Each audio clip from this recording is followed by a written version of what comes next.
I hear the question asked 100 times, what is the best first enthusiast car? And I think we got a pretty strong contender here, the 7th gen Toyota Celica. A first enthusiast car should look good, sound good, but more importantly be affordable and relatively simple to work on. Ow. Come on!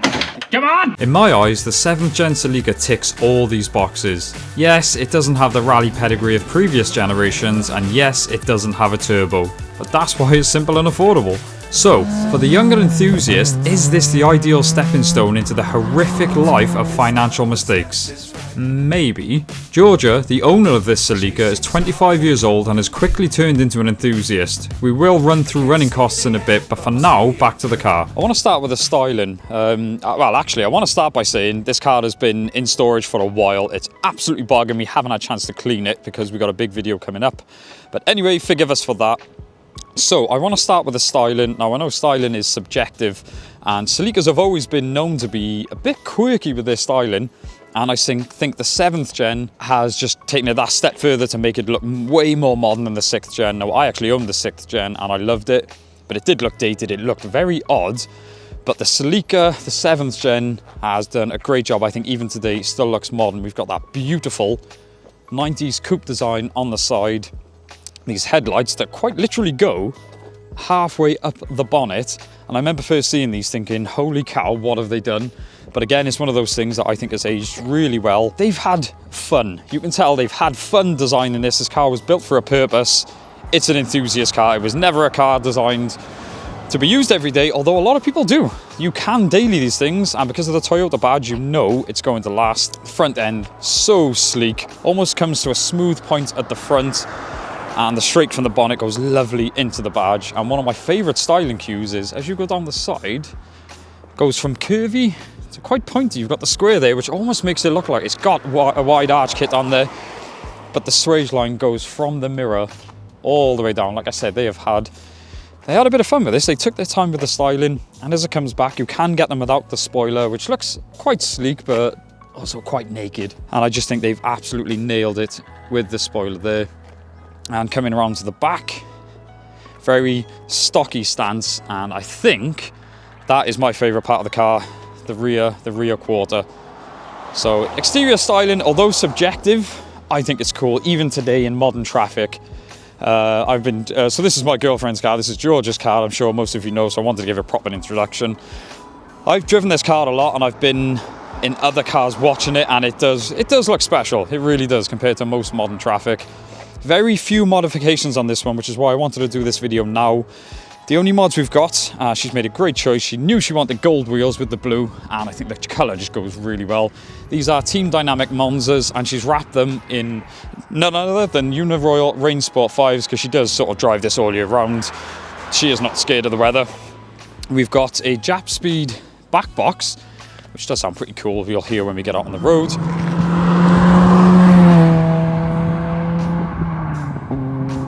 And it has been lowered by, I believe, about 30mm on springs. Bit of a funky modification under there, which we'll get to. Actually, that covers the styling. I think we'll get under the bonnet now. So, the Celica lineup was offered with two different engines. They were both 1.8 litre engines. They had gonna get a bit nerdy, the 1ZZ and the 2ZZ.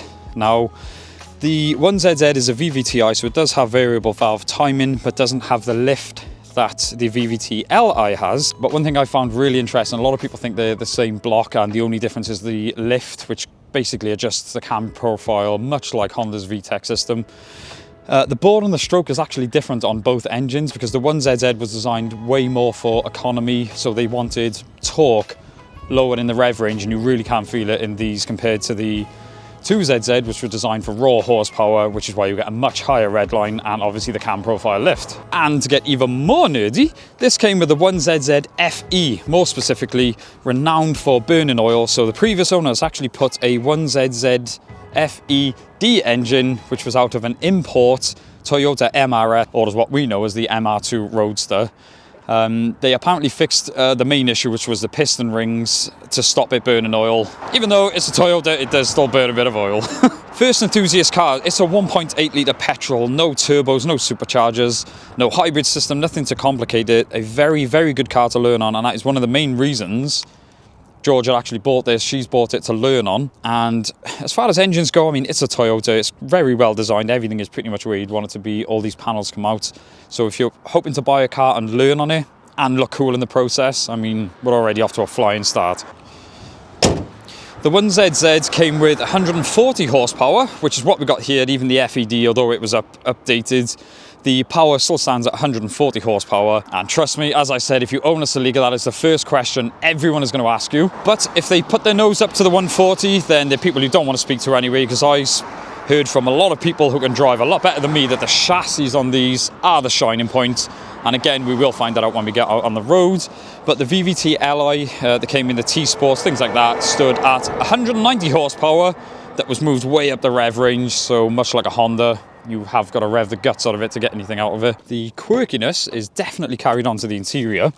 Seating position is one of the typical sports cars. You sort of fall into it, which I absolutely love, and just creates that whole feeling of driving a sports car, which is exactly what you want from an enthusiast car. Like I said, it needs to be fun to drive, and that does all add to the experience. So it is very Toyota. Obviously, you've got plastics everywhere. They have broken up a little bit with the material bits on the door card, and they've even tried to poshen it up a bit, if that's even a word, with some chrome bits there. I mean, everything is very plasticky, but very Toyota. Everything feels solid. One of my favourite parts is this steering wheel, leather wrapped, obviously perforated leather on the side. What I think is the perfect size and to grip, and to when you're throwing it through corners and stuff like that, it really does give you confidence.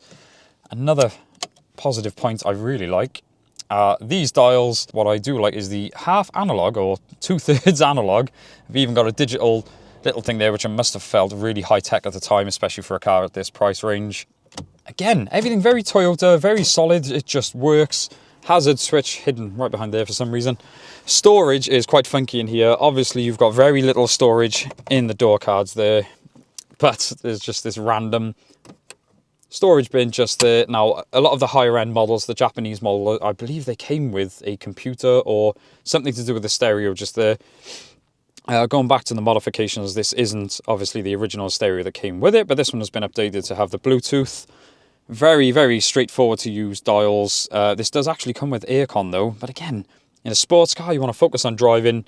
That is all you need. The gearboxes on these are also very well known to be very precise feeling. This one's got about a 9-foot gear knob on it for some reason. But again, it does feel really good, I will give them that. But it just slots into gear. I mean, this is an old car now. This is a 2000 car. The gear shifter, even compared to my Civics, feels absolutely solid. Goes into gear very nicely, as I said, more evident when we do get out on the road. Handbrake there, also wrapped in the perforated leather, which is a nice, see, all the touch points are done quite well. Electric windows just there, and your central lock-in button, even though you've only got the 2 doors. The general design of the dash is funky. Like I said, it's just, they've taken a bit of time to just think, okay, let's make this different. Look, you've got all the grooves there. The way the sun's hitting, you can really see it. All the grooves there, just, to me, is quirky and I like it.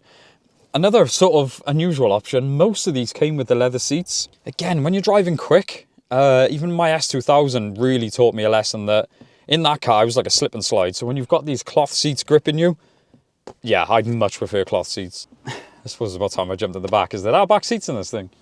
Again, please excuse the mess. We've just picked this car up from the unit. We haven't even had a chance to clean it. And she had a set of wheels in the back.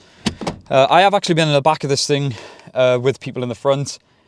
It's not big, but you can tell by the outside it's never going to be a Bentley. You don't buy this thing for passenger comfort, but if you need to drop some people somewhere, it's not the end of the world. Very little headroom, but it doesn't feel too claustrophobic in here. The window that sort of swoops down there doesn't help, but you do have a cup holder here and a speaker. And a random little clip there. I'd really like to know what that's for. Now, when it comes to practicality, these seats do fold down. Like I said, we've had a fair number of wheels in this car. So to get out from the back, you don't need to rely on other people. You've got a little push pedal down there that you put your foot on and push forward.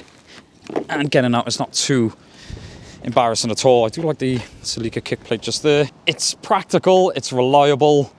I mean, it's a Toyota and I think it looks great, but the main thing is an enthusiast car's got to drive great. So let's take it out on the road.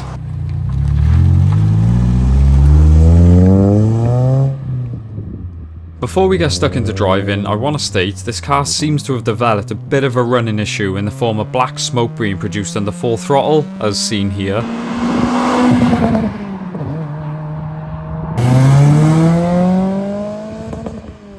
And slight hesitation when the throttle is blipped and when you're changing gear.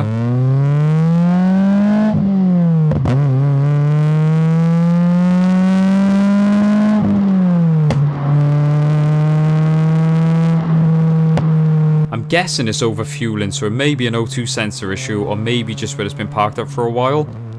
Running issue aside, let's dive into the drive.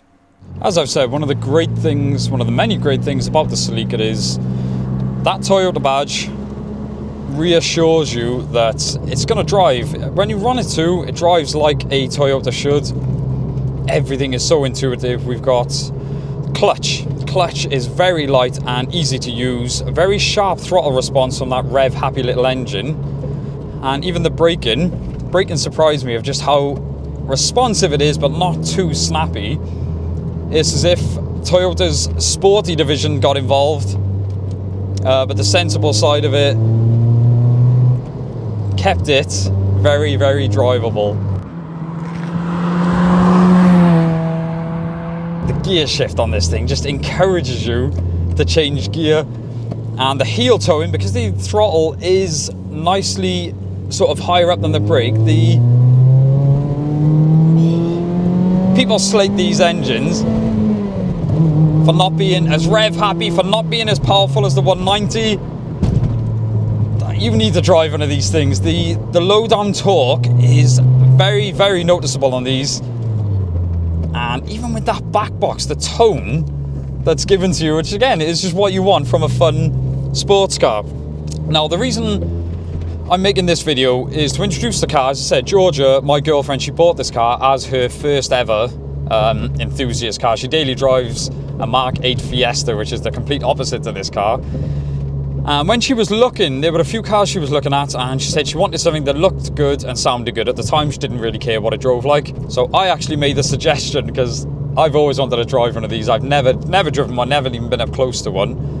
So it seemed like a win-win for everyone. And the beauty is now we can bring the content to you guys. And like I said, we've put some miles on this now, and we've driven quite far in it. We actually drove it back quite far, and even with that exhaust, I will say it's a Jap speed back box. It does drone.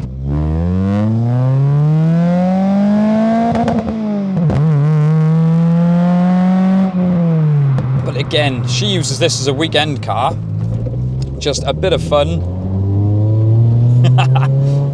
So as I said, for the first enthusiast car, we have got some modifications all ready to go on, which is when Georgia is going to get stuck in. She's going to be learning, and as I said, it's not a big, complicated modern car. As far as goes, God, the roads we're on are so bumpy. The suspension can get a bit crashy compared to most normal road cars. This is no doubt hindered by the now potentially 25-year-old bushes, which we are looking to replace very soon. So as I said, it's on standard shocks at the moment, but lower in springs. We have got a set of coilovers waiting to go on, and I can't wait, because you can feel the chassis is fantastic, and you have got the suppleness of the shocks that make it drivable every day. She was driving this every day at one point. As soon as she bought it, the Fiesta went to one side and she was dailying this back and forth to work just because of how comfy and dailyable it was. But I'm hoping now with the shocks the coilovers we've got are dampening adjustable, so it's just gonna, this chassis is just gonna absolutely shine.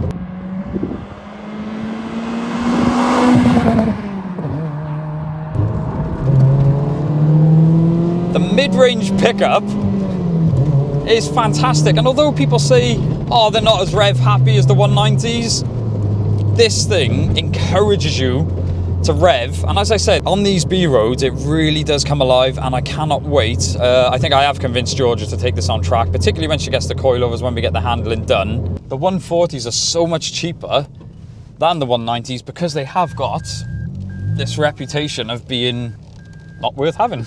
Right, let's talk money. 7th gen Celicas can be picked up for less than £1,000, but be prepared to spend some money on repairs at that price. The prices then rise into the many thousands depending on condition. A bargain compared to its big brother, the Supra. Another bonus point for the Celica is aftermarket parts. They are infinite.